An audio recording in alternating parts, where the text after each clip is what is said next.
with the exception of contours, you can often use a line in place of a polyline. For example, when we drew the house, we can do it with lines. I'm going to turn ortho on because I only want to draw straight up, straight down.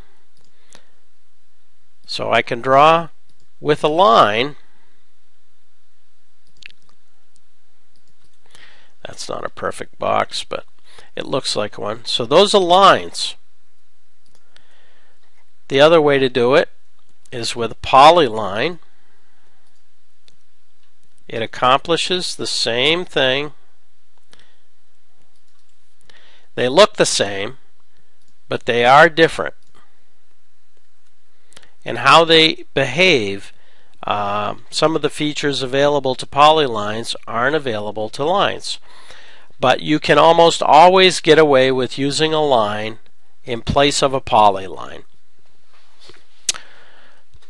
Now there is the fundamentals of creating geometry for our septic systems. If you look at a plan, for the most part, it's made up of these particular items. There may be many of them, but this is the foundation of everything that we're going to do from here on in. Let's jump ahead a little bit and let's draw some text. Let's say that we want to put some text inside this box. Go to the Draw menu item, go to Text, and depending on whether you want to type more than one line of text will determine whether you pick Standard, meaning one line of text, or multi-line text. I'm going to tell you right now, for the most part, I almost exclusively use multi-line text. And it's saying, give me the first corner that will represent the box that I'm going to draw the text in. So I'm just going to pick there. And then it wants the other corner of the box. I'll pick there. Now notice what happened. Another dialog box opens up. This is your mini word processor. I got to tell you that AutoCAD and IntelliCAD, they don't handle text as well as I think they should. AutoCAD does a little better than IntelliCAD, but for the most part, you're going to be, if you want to do anything sophisticated, you're going to struggle. But let's just put in here residence, foundation, elevation equal to 102.50.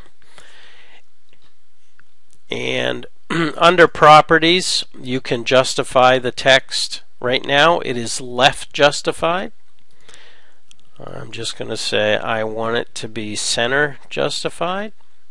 And when I'm done typing, and I did specify a text height here, and I don't know if that's going to be the correct text height for the geometry we just drew, because I don't know how big that house was that I just drew, but let's find out. Okay, you'll notice my text is a little small, so I'm going to cheat and I'm going to say, okay, there's my house.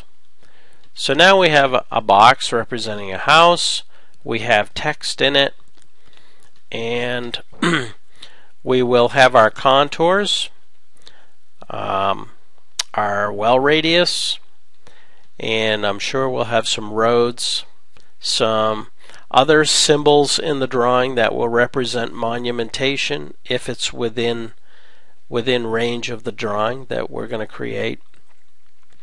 And that's the foundation of where we're going to go from this class forward. So the assignment for this coming week would be to practice drawing lines. I would like you to draw rectangles as lines, so we'll say line, pick a starting point, use your ortho command, turn it on so that you can draw vertical and horizontal, but specify a distance like 40 feet long by 20 feet high, and yeah, what did I do? I guess I didn't give it a number. 20. I've got problems here.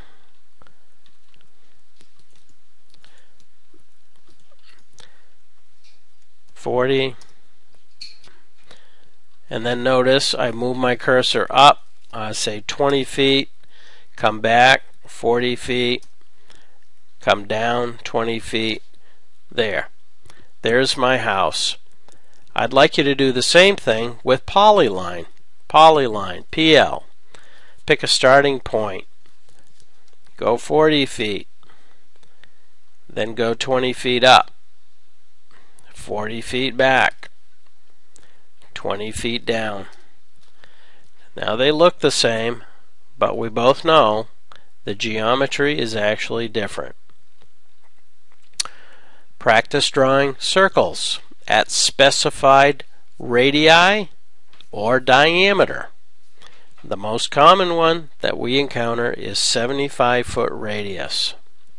And then verify, I know we haven't talked about dimensions yet, but verify that you did it correctly.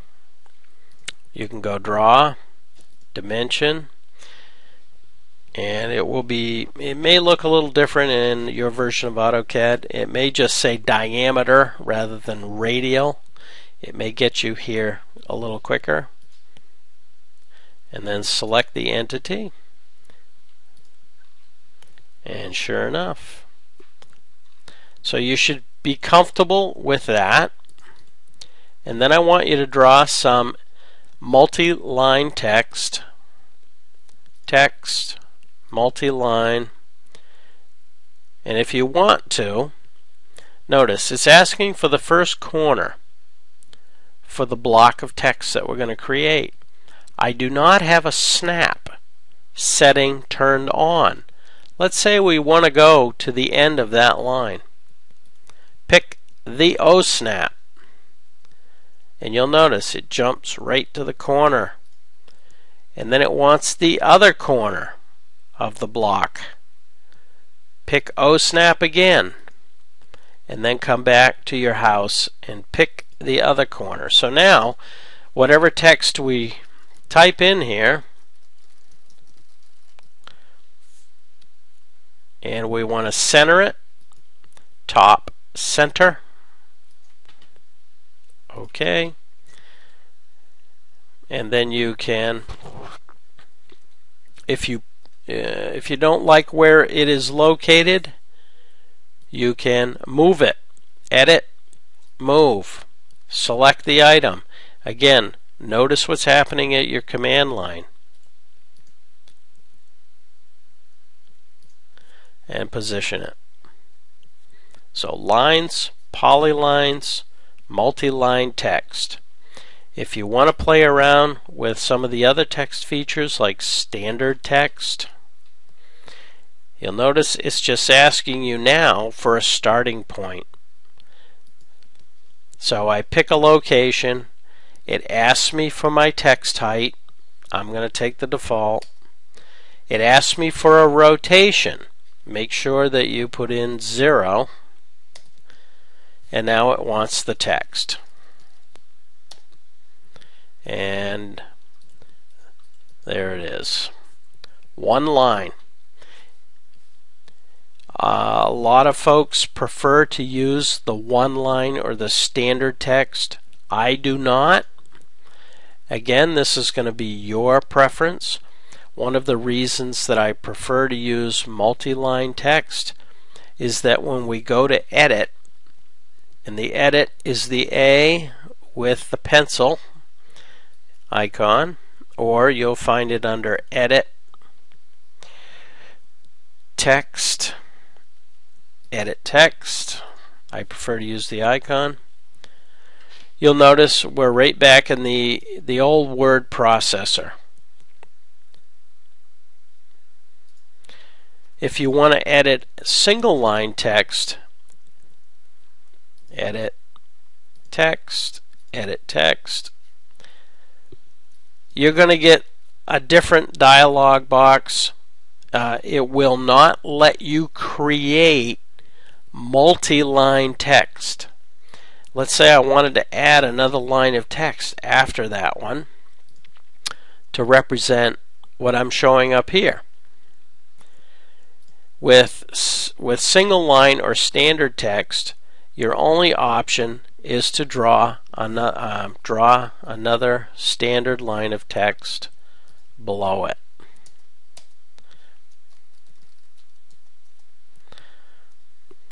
Like so, but they'll always be separate.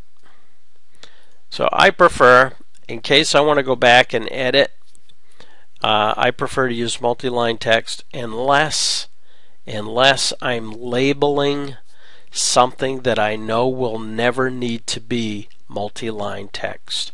And I'll try and point those kind of things out to you in the future. And I think that's all the ground we want to cover tonight. And do you have any questions?